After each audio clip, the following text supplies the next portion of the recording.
Hello viewers, আমাদের চ্যানেলটিতে আপনাদের সকলকে জানাই স্বাগতম। আপনারা যারা ইতালিতে নতুন এসেছেন বা পরবর্তীতে আসবেন, তারা সকলে অবশ্যই ইতালির ভাষাতে কথা বলা শিখে রাখবেন। আমাদের আজকের ভিডিওতে ইতালিয়ান বাক্য বলা শেখাবো। আপনারা সকলে মনোযোগ সহকারে আজকের সম্পূর্ণ ভিডিওটি দেখবেন অ্যান্ড ভিডিওটি দেখে যদি ভালো লাগে, যদি কিছু শিখতে পারেন, তাহলে অবশ্যই লাইক, কমেন্ট এবং বন্ধুদের কাছে শেয়ার করে দিবেন। তো চলুন আমাদের আজকের ভিডিওটি শুরু করা যাক। ভিউয়ার্স, আমরা আজকে ছোট ছোট বাক্য শেখাবো। আমাদের এখানে প্রথম বাক্যটি আছে আমার বাড়ি। আমার দিয়ে 6টা বাক্য শেখাবো আগে। তো আমার বাড়ি, এটা যদি আমরা ইতালিয়ান ভাষাতে বলতে যাই তাহলে আমরা বলবো কাজা মিয়া। কাজা মিয়া মানে হচ্ছে আমার বাড়ি। কাজা মানে বাড়ি, মিয়া মানে আমার বোঝানো হয়েছে। তাহলে কাজা মিয়া আমার বাড়ি। তার পরবর্তীতে আছে আমার বিড়াল।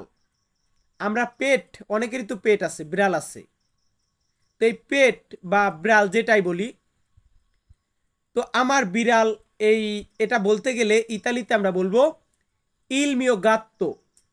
ইল মিও গাত্তো। এখন দেখুন, দুইটা বাক্যর ভিতরে কিন্তু ডিফারেন্স আছে। এখানে গাত্তো মানে বিড়াল, উপরে হচ্ছে কাজা মানে বাড়ি, কিন্তু উপরে আছে কাজা মিয়া। মিয়া মানে আমার। তারপরে আছে কি মিও, ইল মিও গাত্তো। মিও মানেও আমার, মিয়া মানেও আমার। তার পরবর্তীতে আছে কি আমার কাজ। আমরা যদি ইতালিতে এটা বলতে যাই যে আমার কাজ, তাহলে আমরা কি বলবো? তাহলে আমরা বলবো ইল মিও লাবোরো। ইল মিও লাবোরো। দ্বিতীয়টার কিন্তু মিল আছে। ইল মিও, ইল মিও মানে আমার, লাবোরো মানে কাজ, তাহলে আমার কাজ। যদি আমরা বলি আমার বন্ধু, কার বন্ধু? আমার বন্ধু। ইংরেজি হলে আমরা বলবো মাই ফ্রেন্ড, মানে আমার বন্ধু। কিন্তু ইতালিয়ান ভাষাতে আমরা বলবো মিও আমিকো। মিও আমিকো। মিও মানে আমার। এখানে ইল না ব্যবহার করলেও হবে। অনেকেই মানে মনে মনে চিন্তা করে, ভাই ইল আসলো কেন? অনেকে কমেন্ট করে। এই ইল আসে আর্টিকলের জন্য, আর্টিকেলের জন্য। ইংরেজিতে আমরা বলি আর্টিকেল, আর ইতালিয়ান ভাষাতে বলা হয় আর্টিকলো। তো যাই হোক, এর পরবর্তীতে আছে আমার গাড়ি। আমরা যদি কখনো বলতে যাই যে আমার গাড়ি, তাহলে আমরা বলবো লা মিয়া মাক্কিনা। লা মিয়া মাক্কিনা মানে হচ্ছে আমার গাড়ি, বা লা মিয়া লাউতো। লাউতো মানেও গাড়ি, মাক্কিনা মানেও গাড়ি। একটু লক্ষ্য রাখবেন, অনেক শব্দ আছে যেগুলা 2টা বা 3টা একাধিক মানে থাকে। এর পরবর্তী বাক্যটি কি আছে? আমার খাদ্য। আমার খাদ্য বা আমার খাবার একই তো। এটা বলতে গেলে আমরা ইতালিতে বলবো ইল মিও চিবো। ইল মিও চিবো মানে হচ্ছে আমার খাদ্য বা আমার খাবার। একটু লক্ষ্য করুন, এখানে কিন্তু আমার বোঝাতে গিয়ে আমরা 2টা ধরন ইউজ করেছি। একটা হচ্ছে মিও আর একটা হচ্ছে মিয়া। তো মিও বা মিয়া কেন আসলো? এখানে শব্দ মানে কোন শব্দ পরবর্তীতে বসবে এটা বোঝানোর জন্য আমরা সাউন্ড চেঞ্জ করে থাকি। আর্টিকেল যখন আসে, বা অনেক শব্দ আছে যেগুলো ভার্ব, যেটাকে আমরা বলি ভ্যারবো। ভ্যারবোর সময় আপনার আরে, ইরে, এরে এই সাউন্ডগুলো আসে। যাই হোক, আমার দিয়ে তো অনেকগুলা শেখালাম, এরপর আমি দিয়ে শেখাবো। ধরুন আমি বলতেছি আমি ব্যস্ত। এটা বলতে গেলে আমরা বলবো সুনো কুপাতো। সুনো কুপাতো মানে হচ্ছে আমি ব্যস্ত। ইংরেজিতে আমরা বলবো আই এম বিজি, মানে আমি ব্যস্ত। তার পরবর্তীতে এখানে আছে আমি জানি না। কোন একটা জিনিস আমাকে জিজ্ঞাসা করলেন, বাট আমি বলতেছি আমি জানি না। এটা বলতে গেলে আমাকে বলতে হবে নন লো সো। নন লো সো মানে হচ্ছে আমি জানি না। বলুন তো কি মানে জানি না? নন লোসো। নন লোসো মানে আমি জানি, আর নন এসেছে দেখে আমি জানি না হবে। তার পরবর্তীতে আছে আমি শিখতে চাই।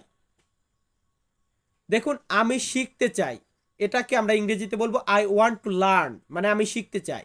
আর ইতালিয়ান ভাষাতে আমরা বলবো ভয়ো ইম্পারারে। ভয়ো ইম্পারারে মানে হচ্ছে আমি শিখতে চাই।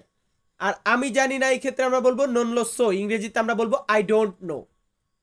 আই ডোন্ট নো এটা হবে নন লো সো, and I want to learn এটা হবে ভয়ো ইম্পারারে।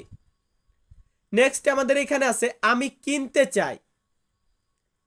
কোনো একটা প্রোডাক্ট কিনতে চাই বা যে কোনো একটা, যে আমি গাড়ি কিনতে চাই, এটা যদি আমরা ইতালিয়ান ভাষাতে বলি, মানে গাড়ির ক্ষেত্রে না, এখানে আছে আমি কিনতে চাই, এটা বলতে গেলে আমরা বলবো voglio comprare, voglio comprare l'auto, আমি গাড়ি কিনতে চাই।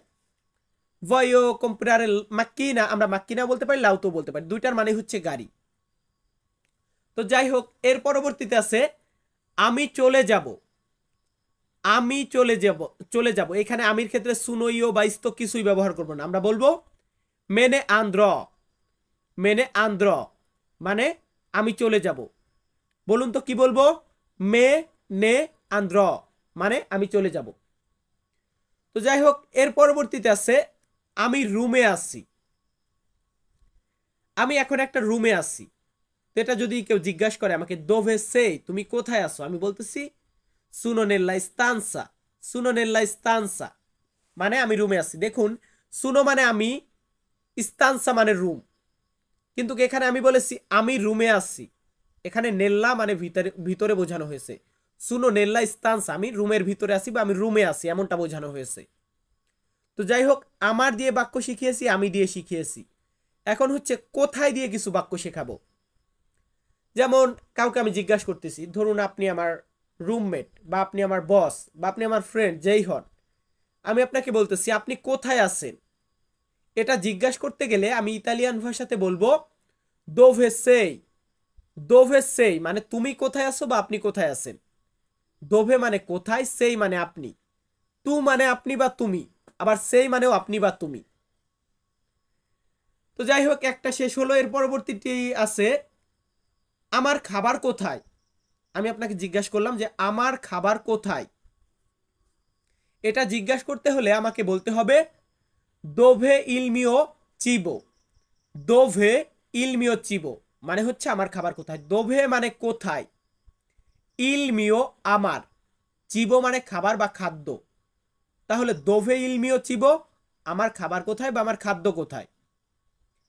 আবার কাউকে কোথায় দিয়ে আমি বলতেছি তোমার বাড়ি কোথায়, তোমার বাড়ি কোথায় বা আপনার বাড়ি কোথায়, এটা বলতে গেলে আমরা ইতালিয়ান ভাষাতে বলবো দোভে কাজাতুয়া, দোভে কাজাতুয়া মানে হচ্ছে তোমার বাড়ি কোথায় বা আপনার বাড়ি কোথায়। দোভে মানে কোথায়, কাজা মানে বাড়ি, তুয়া মানে তোমার, দোভে কাজাতুয়া তোমার বাড়ি কোথায়। সো ভিউয়ার্স, আজকের ভিডিওটি কার কাছে কেমন লেগেছে জানি না, বাট যদি আপনাদের কাছে ভালো লেগে থাকে তাহলে অবশ্যই আমার এই স্মার্ট ল্যাঙ্গুয়েজ কিং ইউটিউব চ্যানেলটি সাবস্ক্রাইব করে রাখবেন। যারা smart language king Facebook page থেকে ভিডিওটা দেখতেছেন তারা অবশ্যই ইউটিউব চ্যানেলটি সাবস্ক্রাইব করে আসবেন ইউটিউবে গিয়ে। এখানে প্রতিনিয়ত আপনি ভাষা শেখার ভিডিও পেয়ে যাবেন। অ্যান্ড আপনার যে সকল বন্ধুবান্ধব ইতালিতে আসতে চায় তাদের কাছে অবশ্যই ভিডিওগুলো শেয়ার করে দিবেন। এতে করে আমার একটা ভিউয়ার্স বাড়বে, একটা সাবস্ক্রাইবার বাড়বে, অ্যান্ড আপনার যে বন্ধুবান্ধব আসবে তারাও শিখতে পারবে। তো যাই হোক, সকলে ভালো থাকবেন, সুস্থ থাকবেন, আবারও দেখা হবে নতুন কোনো ভিডিওতে। ধন্যবাদ।